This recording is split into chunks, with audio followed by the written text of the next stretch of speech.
Welcome, benvenido, Hunying, benvenuto.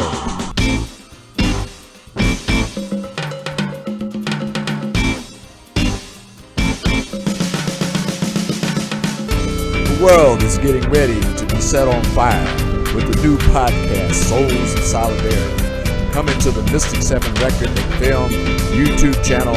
We're a show where you, as an independent artist, musician, writer, filmmaker, or producer, can have a voice. Whether it be a book, new music, a film, or script you've written, we're there for you. We will cover major social issues, people in business with heartwarming stories. So join us.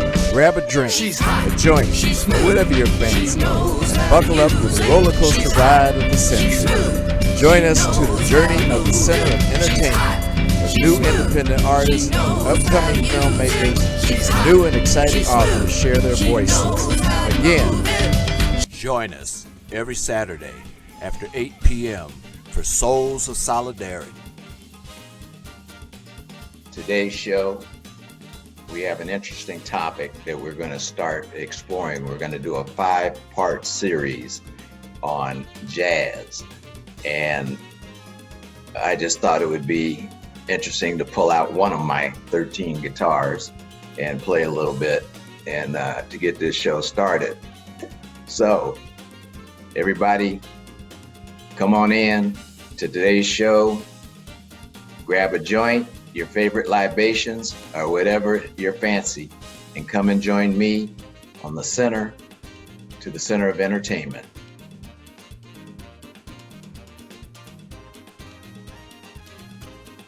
Take 3.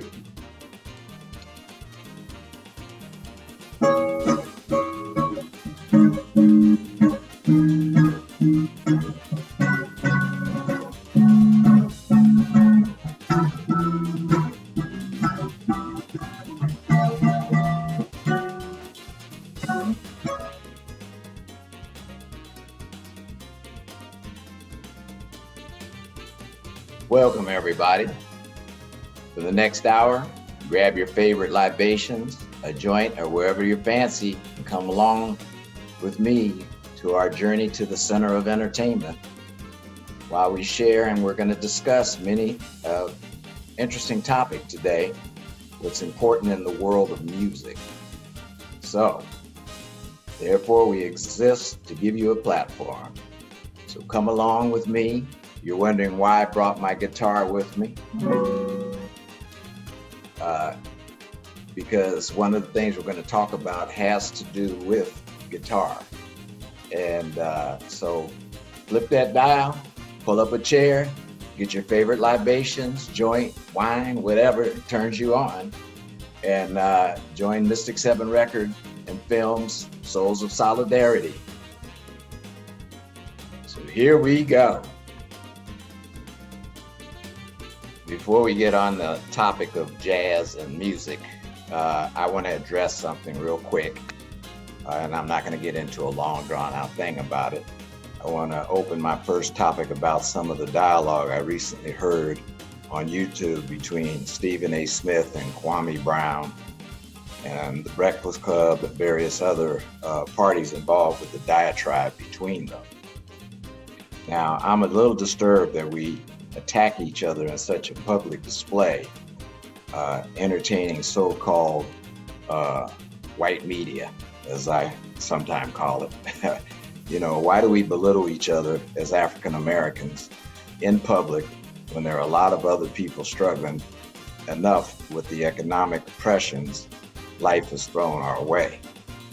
Now, we need to lift each other as Black men and women in a positive direction toward the state of being united or joined as a whole.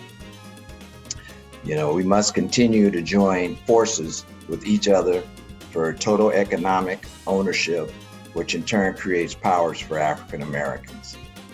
Stop entertaining media amusement, allowing them to continue to conquer and divide us as a race. I want to see my people prosper. I really do, as a whole, and not tear each other apart or tear each other down. You know, the next time you want to talk or degrade someone publicly, think about what you're saying and the long-term consequences it might signify. Remember the old saying, each one teach one. So I just wanted to get that off my chest before we moved on, and let's talk about something more entertaining. As I said on today's show, I want to talk about the lost art of jazz. So let me give you a little background. Okay, when I first started playing guitar, I wanted to be this great rock star.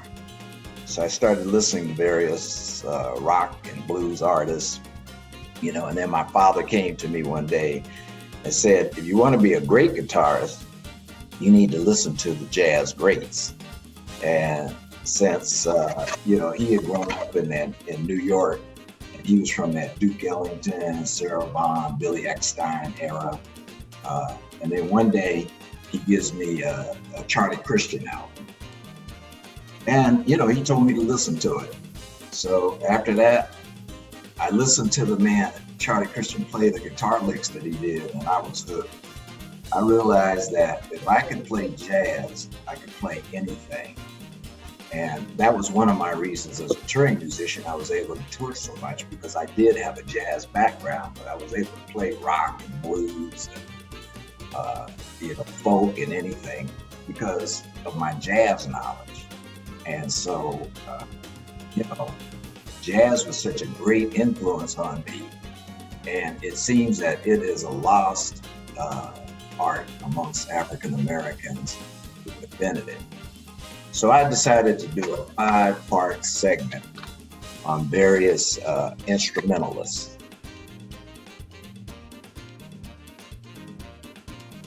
Yeah, I want to focus on some of the instrumentalists of the jazz players. So to start, today we're going to start with what else?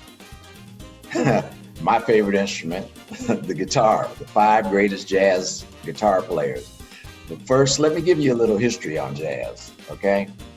Jazz is a music genre that originated in the African American communities of New Orleans, Louisiana, in the United States in the late 19th and early 20th centuries. Now, with its roots in blues and ragtime, since the 1920s, the jazz age, it's been recognized as a major form of musical expression in traditional and popular music. Now, it was linked by the common bonds of African American and European American musical parentage. Jazz is characterized by swing and blue notes, complex chords, call and response, which a lot of the R&B songs, if you've ever listened, do a lot of call and response, because that was something that was back in even the days of slavery, where people would be out in the field and they would call and response, and sometimes they would use it as a signal, to communicate amongst each other, which people didn't realize that. But they do the call and response, the vocals, the polyrhythms, and improvisations. Jazz has roots in West African culture and musical expression and in African American music traditions.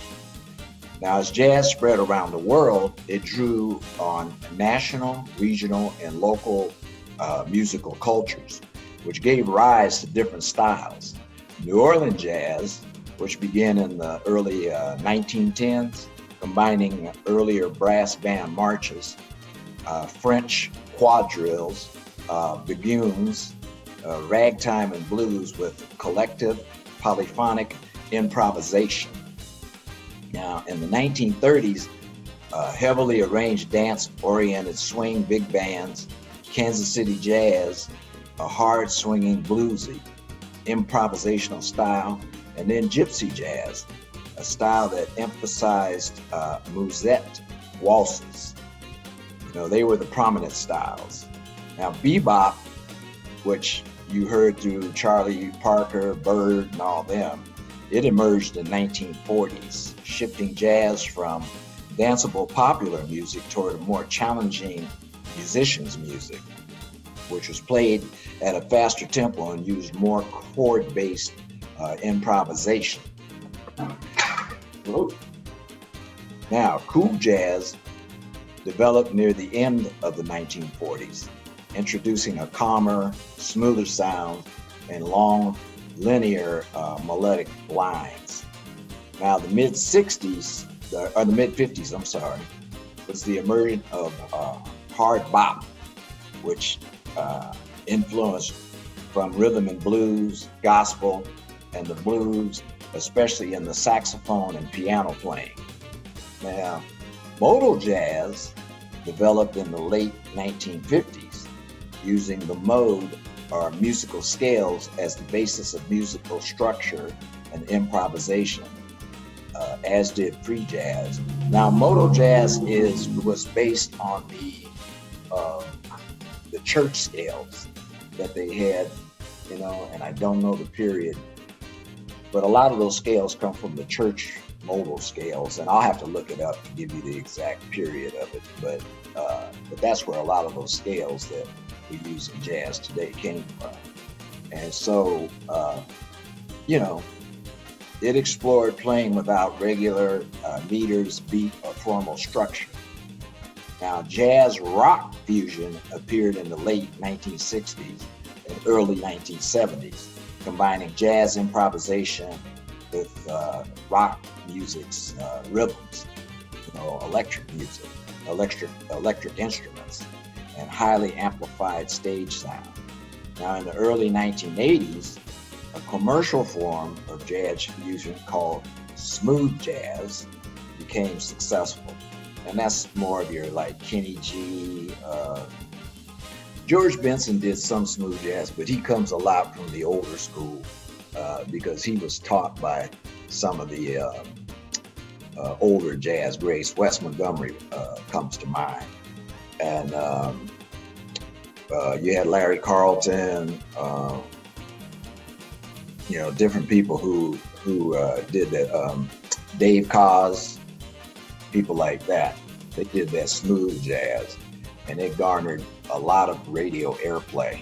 So, but other styles and genres around in the 2000s, such as Latin and Afro-Cuban jazz, became prominent in the jazz scene, and people, started using those rhythms and things to be able to express, their jazz improvisation and things. So, what I want to do is I want to talk about the top 5 jazz artists that we voted on, and I had a heavy influence in it because I've listened to every one of these artists. I've even copied some of their styles. I do a lot of octave stuff that Wes did. I do some of the singular notes that Charlie Christian did. Joe Pass, I do some of his melodic lines. But I wanted to go over each one, and I'm going to give you our top 5, starting from 5 all the way to number 1. So, our first one at number 5 is the man Joe Pass. Comes in at number 5. Now, Joe Pass looks like somebody's uncle and plays guitar like nobody's business. He's called the world's greatest and often compared to Paganini for his virtuosity. There's a certain purity to his sound that makes him stand out easily from other first-rate jazz guitarists. He weaves his own fast-moving chords and filigree work so nimbly that it's hard to believe fingers can physically shift so quickly. Slight, mustached, fairly balding, he frowns over his fretwork like a worried head waiter with more guests than tables. But the sound that comes out could only be a confident product of years of devotion to the instrument. But it's when he plays completely solo, which he does for half of each set, that he comes into his own. Because without hindrance of the rhythm section, he can completely orchestrate each number. Sometimes it is by contrasting out tempo sections with fast-moving interludes. Sometimes by switching mood from wistful to lightly swinging. Sometimes by alternating single note lines with chords or simultaneous bass lines, and melody, the possibilities.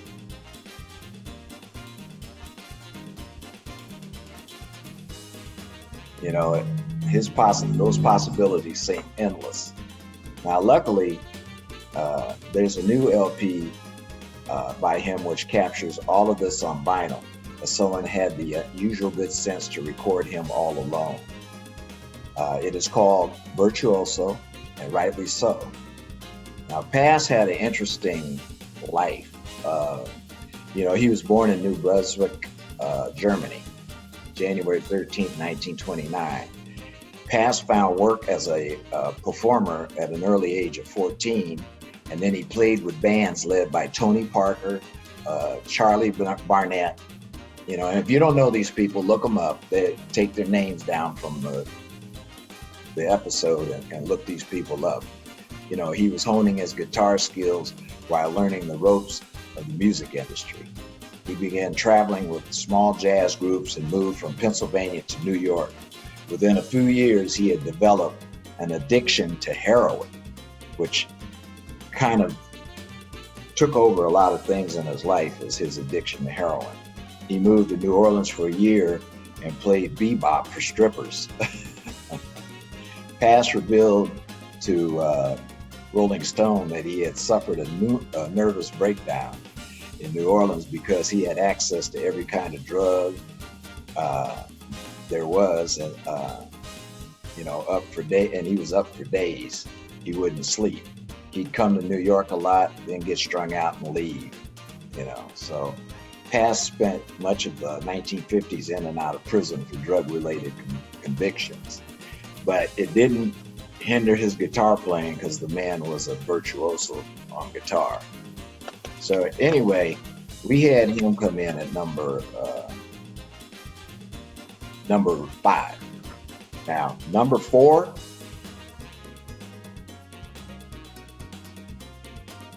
is Mr. Grant Green. Now, Grant Green, he didn't have a long life. He was born in June 6, 1935, and he lived up till 1979. Now, he was an American jazz guitarist and composer, recording prolifically for the Blue Note Records as both leader and Simon. Green performed in the hard bop, soul jazz, bebop, and Latin-tinged idioms throughout his career. Critics Michael Erlewine and Ron Wine write a severely underrated player during his lifetime. Grant Green is one of the great unsung heroes of jazz guitar. Green's playing is immediately recognizable, perhaps more than any other guitarist. And then the critic, as I was researching Grant Green, there wasn't a lot on him. And that's kind of a shame, because if you listen to some of his music, he was a truly great, guitarist. But his critic, Dave Hunter, described his sound as lithe, loose, slightly bluesy, and righteously groovy. He often performed in an organ trio, a small group with an organ and drummer. Apart from guitarist Charlie Christian, Green's primary influence was saxophones, particularly Charlie Parker, and his approach was therefore almost exclusively linear rather than chordal. So yeah, what a lot of these guitarists, and I tend to do this sometime myself, I listen to horn players. And horn players, because they blow these melodic lines and things like that, and I try to listen to them so that I can put them onto some of my licks in my guitar when I'm playing my guitar. It's good to listen to other guitarists, but it's also good to listen to other musicians because you tend to learn more, and it enhances your guitar ability and your musical knowledge as you tend to listen to other people. So anyway, number 4 was Grant Green, and if you have a chance to go listen to some of his music, look him up. He was a phenomenal guitar player, very underrated in the sense of the worldwide recognition that he should have gotten.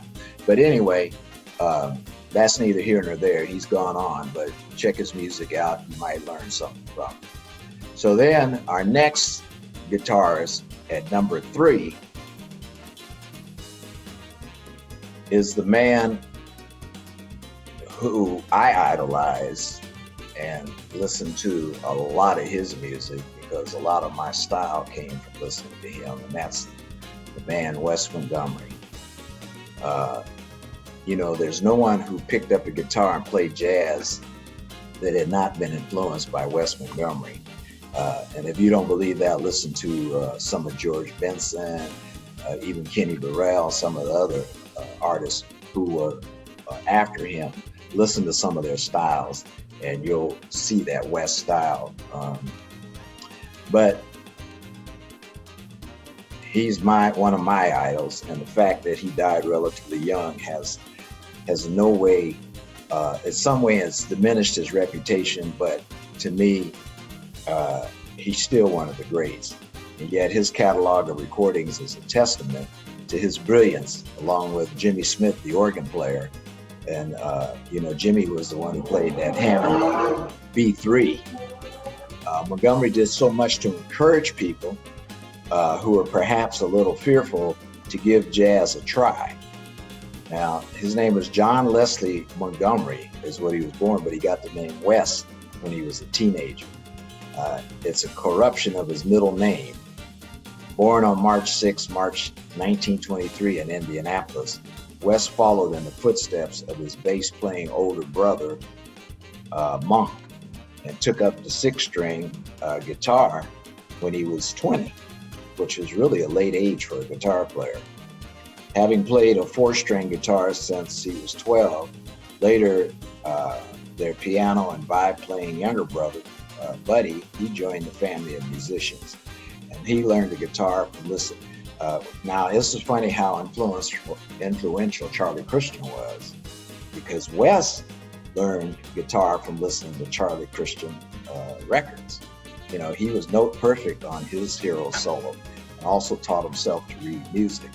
So that's pretty dynamic that, a lot of these guitar players listen to Charlie Christian. Now, after a spell playing in the local bands, he joined Lionel Hampton's orchestra in July of 1948. And he spent the next 18 months touring and recording with the band. After Montgomery quit the Hamptons band in January of 1950, he went back to Indianapolis. Nothing more was heard from his musicality until 1955. And just one session, for Columbia.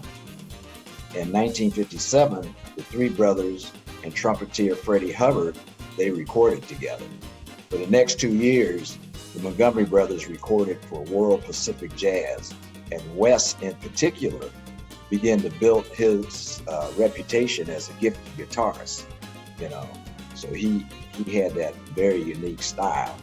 Montgomery's work is characterized by the way he built his solos from the melodies.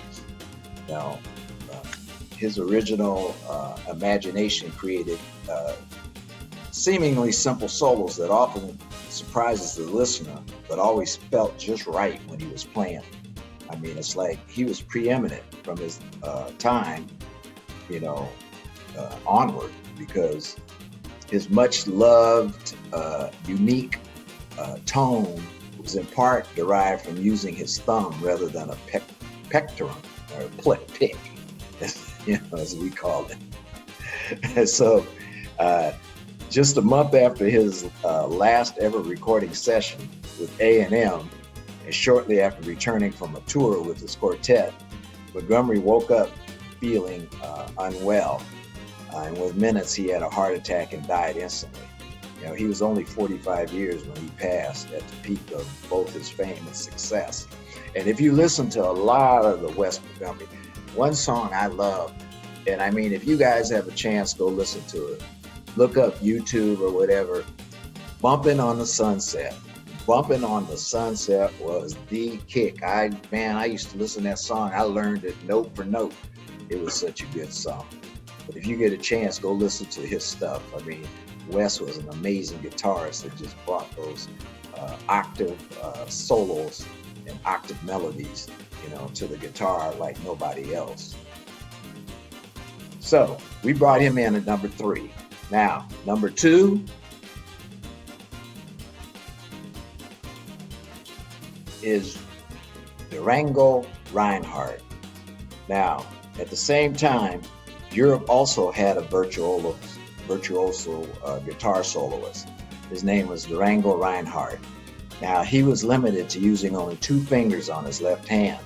He could play fast and impeccable lines.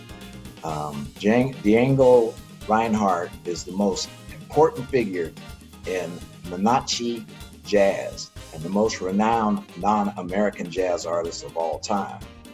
The 2 players above are pioneers of the soloist role that jazz guitarists would later assume in a band.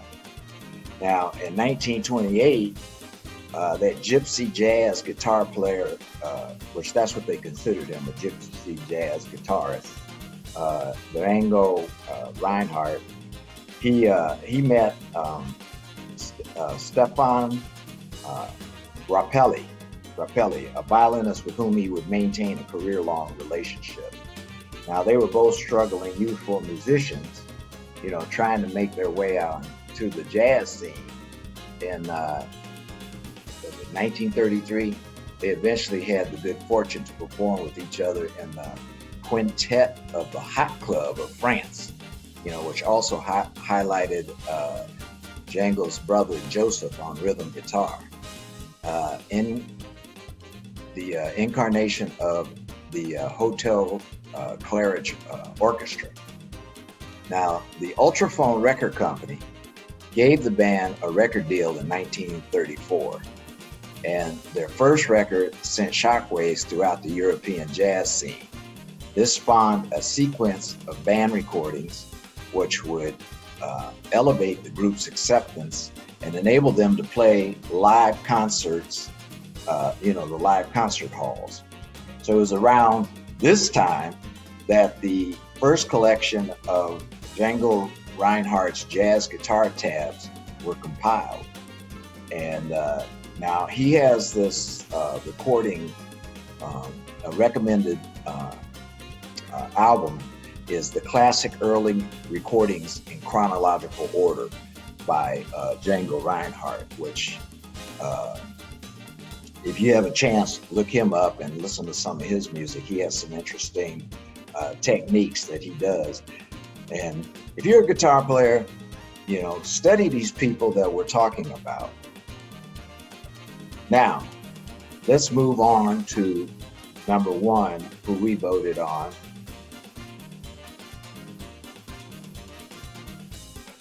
The man himself, Mr. Charlie Christian.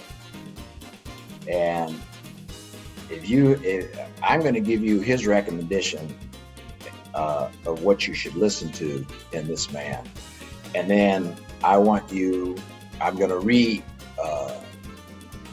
introduce it at the end of the biography I give on him.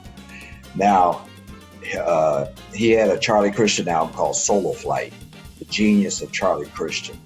I mean, that every guitar player, not every guitar player was only playing as part of the rhythm section during the 30s. During this period, I mean, this young man, Charlie Christian, played with the Benny Goodman Sextet as the lead guitar soloist, with unique style and horn-like lines based on chord tones and chromatic ideas. Now, Charlie Christian is seen as the founding father of bebop guitar. and would influence many generations to come despite his short-lived career. Now, that's right. He's the musician that influenced the best jazz guitar players with his lines. I mean, his single string technique, combined with amplification, helped bring the guitar out of the rhythm section and into the forefront as a solo instrument. Now, for this, he is often credited with leading to the development of the lead guitar role in musical ensembles and bands. John Hammond and George T. Simon called Christian the best improvisational talent in the swing era. And the liner notes to all his albums. I'm telling you, you young guitarists, even if you want to be a rock musician, if you want to be R&B, if you want to be blues or whatever, pick up a Charlie Christian album. Again, I want to recommend Charlie Christian album, Solo Flight, The Genius of Charlie Christian. Listen to his music. Pick up some of those lines that he does. The guy is an amazing guitarist, and he influenced me. He was the first to influence me, and then I started listening a lot to Wes Montgomery that helped me learn my guitar.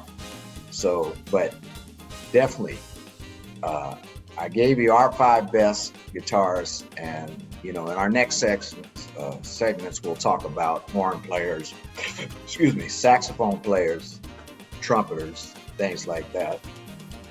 Hold on, I'm going to enjoy one of my brews here.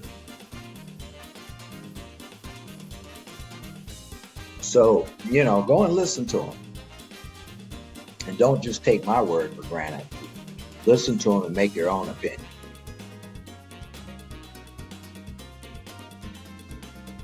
So there you have it, my fellow divas and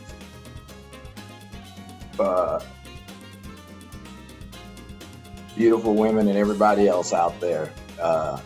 If you haven't thought about anything of these subjects we talked about, or any of the musicians we talked about and covered, share your thoughts. If you have questions, the subjects we cover, you can reach us again. I'm going to always give out my informational line so that you can get hold of us. Mystic 7 Records at Twitter, or you can follow us on Instagram, Mystic 7 Records at Instagram. And then you can follow me, RaDante Keys, at Instagram, or holler at me on Twitter. Additionally, you can go to our website, www.mystic7records. Check out our links for any shows you've missed. Check out our merchandise, and also hit the subscribe button and become part of our family. Again, we want you to enjoy the content that we bring you, because we do research this content. I mean, we don't just come up on and just start spouting anything. I mean, a lot of it's off the top of my head, but I look up the historical facts and things before I, talk about it. So, join us every week, and we'll have a new episode for you. And, give us your thoughts and prayers and everything. And once again, I'm going to leave you with my 3 words: love, prosperity, and the one thing I want to enforce more than anything is the solidarity, because that's what our show's about. It's not that I want to preach black, white, or indifferent. I do say things toward my fellow African-American brothers, my black brothers, because I want to see our people come strong and prosperous, so that we may have solidarity with everybody else, in the world, while being an economic power. And so I really preach solidarity and prosperity. It's very important to me. And, I love you all, but I'm out.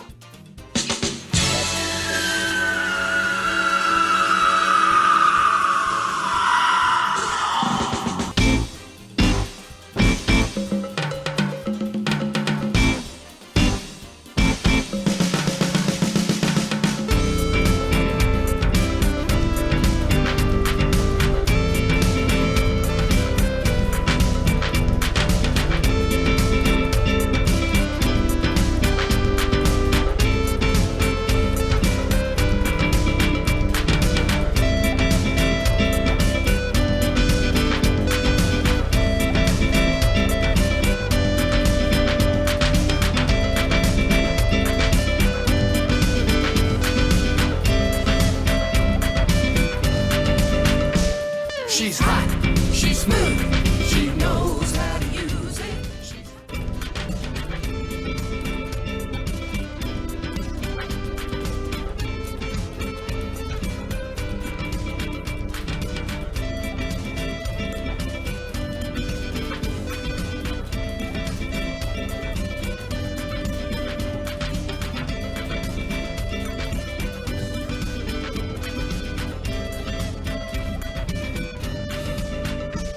She's